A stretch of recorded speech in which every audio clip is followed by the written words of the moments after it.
ang mananalo ay merong 100 pesos. Dapat malinis yung phone na yan. And kung ilang percent yung nakuha niyo dyan na pinakamalinis ay siya ang panalo. Sinong mauna? Ako muna.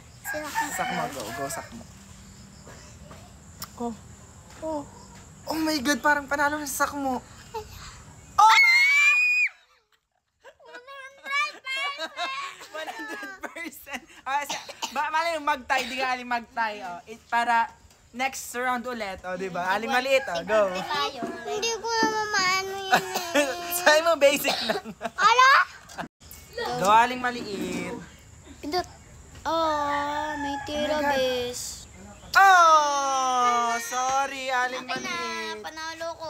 Akala ko aling maliit, basic lang. Pero ang panalo ay si... Ay, hindi mo. Ayaw talaga magpatalo sa mo. Oh, congrats! Galing! Guys, kaya nyo ba yung gawing 100% or palinisin tong phone na to?